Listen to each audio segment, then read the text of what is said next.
Good afternoon po mga kababayan. Good evening na mga kababayan, ma'am sir. This is Jam, the Filipino channel, ang inyo pong lingkod. So today is October 15, 2025 at tayo ngayon ay papunta. Aha. Dyan yan sa may Azucena Street, sa may Rojas. Aha. Project 1 Quezon City at dadalhin po natin sa may Ayumi Robinson sa The Magnolia sa may Aurora Boulevard po yan, corner ng Doña Himadi. Aha.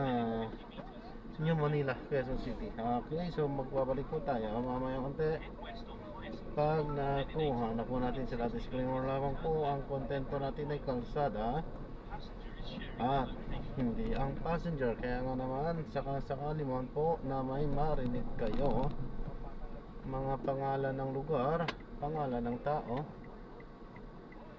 pangalan ng organisasyon sa government o private man yan, ay wala pong kinalaman ng channel na ito at wala pong pinapatungkulan.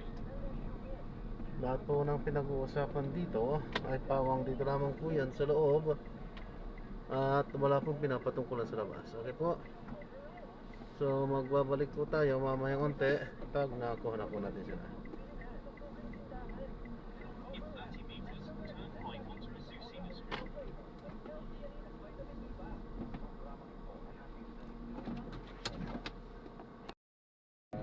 Makatapag-grasp ng 2025 budget dahil may mga tao na pumirma na nandun at iba ay hindi pumirma, no?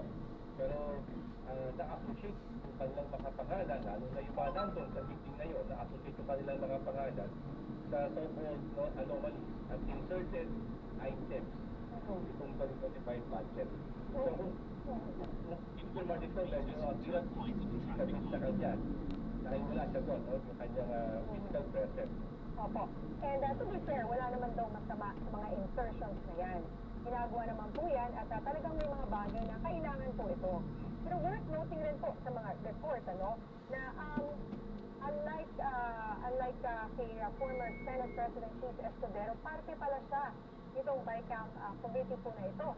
Na nag-break po ng tradisyon na dahil hindi naman pala kasama ang head ng Senate o the head ng Congress, dito parang kumbaga he broke the tradition and naging parte pala siya dito na budget by CAM 2025. Ano po masasabi niyo doon? Well, actually, yun sa mga for a lack of better term, ito highly irregular in a sense dahil nga in practice sa mga nakaraang kongreso tayo on the 19th yung mga tapilipan, perhaps in 15, hindi mo yung makikita yung mag-send president na umuupo sa Bicameral Conference Committee dahil pag upuan dito, parang napaka-micromanage pa. Parang na-micromanage mo na yung committee dito, dahil nga at yung potential mo, in fact, makikita na papakita ng yung weight o position na mukhang meron kang intellect talaga.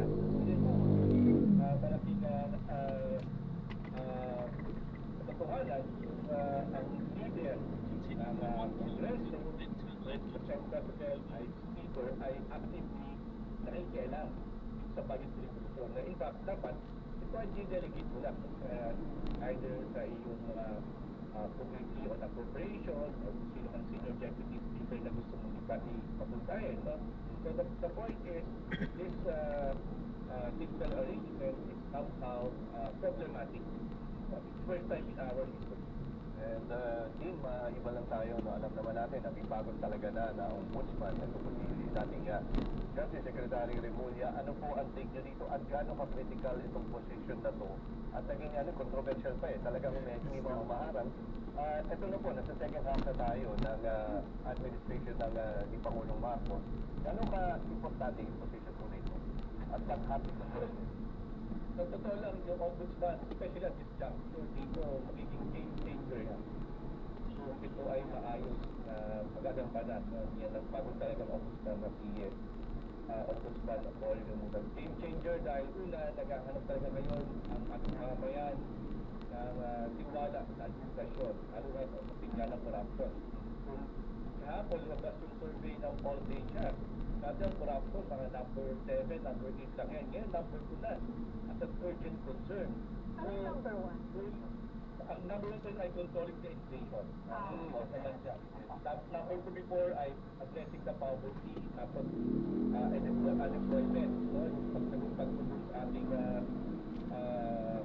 ating mga trabaho. Particular yan, pag wala lang corruption yan, number 2 na siya. So, now really top of the mind issue. So, the ombudsman, especially kanina rin ng ombudsman Lipunan, kailangan talagang buksan yung mga nag-iwan ng nakaraang administrasyon ng mga kaso, lalo na yung mga scandal, lalo na itong mga investigasyon na isang sabi na lang sa tingin ng justisya. So, I think it's an opportunity hindi para tingilin ang naman, kundi magbigay ng kaliwanagan sa ating mga mamamayan. Na seryoso ang ating ombudsman na tumungan yung kanilang hinanais na i-address itong corruption issue. No? Na nagmula pa, perhaps, yung mga nakarang administrasyon nag-asa ngayon. So, dapat may pakita ng commitment ni Ombudsman Boring Lipunan sa mga ito. Maraming salamat po sa inyo. Jean Gary Pernicio. Thank you very much. Salamat po. Salamat po, gabi. Hindi ka ba ni paniwala ang pahayag ni Vice President Sara Duterte na hindi niya gustong magbigay si Pangulong Ferdinand Marcos Jr. sa pwesto. Ito ang hinihayag ni Palace Press Officer Yusek Der Castro bilang reaksyon sa pahayag ni VP Sara. Maninawaan niya ang mga pahayag ni VP Sara na sa mga pagtitipon nila sa The Netherlands, ang panawagan niya na bumaba sa pwesto ang Pangulo. Ayon pa kay Castro, kung gusto ng Vice Presidente na tumulong sa pamahalaan, huwag niyang siraan ang Pangulo. So, sino lang ba may gusto ng resignation, BBM resignation? Di ba? Ang mga ma-issue. So, di ba parte si dating, Vice Presidente na ma-issue. So, parang sila lang naman yata yung nagsasalita ng BBM resign. Kung gusto niya talaga tumulong sa gobyerno, huwag na siya manila ng pamahalaan, huwag niya sirain ang Pangulo. Patuloy ang implementasyon ng 20 bigas meron na sa programa ng pamahalaan. Ayon sa mga benepisyaryo nito, malaking tulong sa kanila ang murang bigas. May marangkadang balita si PRTV News Correspondent Angela Babad. Umibilis si Nanay Mo at ang kanyang asawa para sa 20 pesos kada kasita. Sa ilalim ng 20 bigas meron na program ng pamahalaan. Anila, bukod sa mura, maganda rin ang kalidad ng bigas. Para sa akin, maganda naman siya. Tapos mahal siya. Tapos pagka nagtrabaho siya, masarap na isangag. Laking pasasalamat din ni Tatay Gonzalo sa pamahalaan. Anya, malaking bagay ang programa para sa tulad niyang senior citizen. Malaking bagay, malaking tulong sa mga katulad ko, mga senior. Limitado ang kita. Hindi mo yan, no? Dahil sabihin na kami, inaabot ng 17 days. Ay, 400 pesos ang gusto mo sa 17 days. Saan ka pa? Thank you, BBM. Thank you. Isa ang Agribusiness Development Center sa Quezon City sa mga lugar na nakadaan para sa kadiwa ng Pangulo. Ayon sa Food Terminal Incorporated na nangangasiwa sa pagbibenta ng bigas, mula pang tanghali ay umabot na sa 75 benepisyaryo ang nakabili ng 20 pesos kada kilong bigas. Araw-araw, tinabayang 4 hanggang 80 katao. Dito ba yun? Sa kabila, no? Dito po. Dito, Tama. tama. Ay makabili ng 30 kilong bigas kada buwan. Kaya pula doon sa kabila, Sa hindi kadiwa ang mga saribang gulay na mas mababa pa ng 10 pesos hanggang 50 pesos ang presyo kumpara sa ibang pamilihan. Ipinaliwanag naman ng supplier na si FM kung gaano kalaki ang kanilang kinikita kahit pa mas mababa ang presyo ng kanilang benta kumpara sa ibang pamilihan. Ini-invite kami ng kadiwa yung mga farmers para makapag-supply at makapagtinda sa mga area na nakukuha nila na pwedeng pagtindahan. Pag mayroong area na malakas mount, tulad ng ombudsman, kasi yung ombudsman nakakabita tayo ng kulang 50K. Yan, parang kikita ka na rin doon ng 4K or 5K. Labas lahat na yun.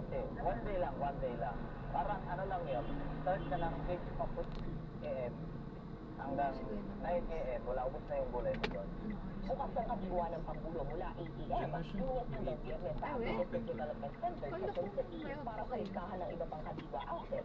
Maaaring ibitahan ng social media page ng Department of Agriculture. Ako si Angela Baban ng BRTV News, nagsaservisyo para sa Pilipino. Nagpang-abot ang dalawang pahinante at truck driver sa San Fernando, Cebu. Dahil sa gitgitan sa kalsada. Yan ang umaarangkadang balita ni FMR News Cebu correspondent Clark Pascual. Sasabay ka na sa Ito na po.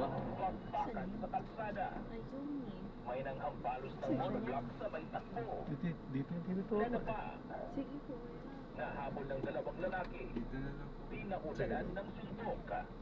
Dalawa. Dito lang yan, dito tinuturo eh. Sige po. Pero may biglang Sige po, ingat po. Naka-Gcash po ba? Opo. Nakatakot ang pinagturunan. Pero muling nagkaangasan. Nagpakiramdaman. Tila mga boksingero. Ayan, so na-drop na natin sila. Dumating ang mga otoridad. So maraming salamat po sa panonood. Hanggang sa muli, ingat, God bless. Paano po muna? Pansamantala po. Nagkagit-gitan muna ang dalawang truck. Sa video, makikitang nagtalo ang mga pahinante at driver hanggang sa sumali pa ang isa pang driver. Bumaba ito, bitbit ang monoblock at inampas ang mga pahinante. Pero sa huli, siya rin ang nabugbog. Ang isang lalaking nakitang nakisuntok ay hindi naman kasali sa gulo, kundi nakilisyoso lang. Dinala sa presinto ang tatlong nagsuntukan. Sa huli, nadaan yan sa usapan at nagkaarigluhan ang magkabilang panig. Mula sa Cebu, Clark Pasulit, nagseservisyo para sa Pilipino.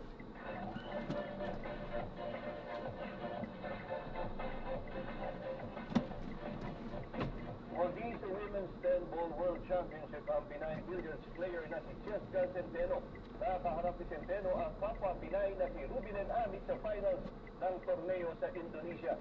Naging mahigpit ang laban ng dalawa pero sa huli, si Centeno ang nakakuha ng 5th deciding set. Itinuturin ni Centeno ng miracle ang kanyang pagkakapanalo. Bago yan, 2 beses siyang napigo na mag-champion sa mga sinalihang tournament itong mga nakalipas na buwan. Ay, ayan, so na-drop na natin sila. So maraming salamat po. God bless. Paalam po.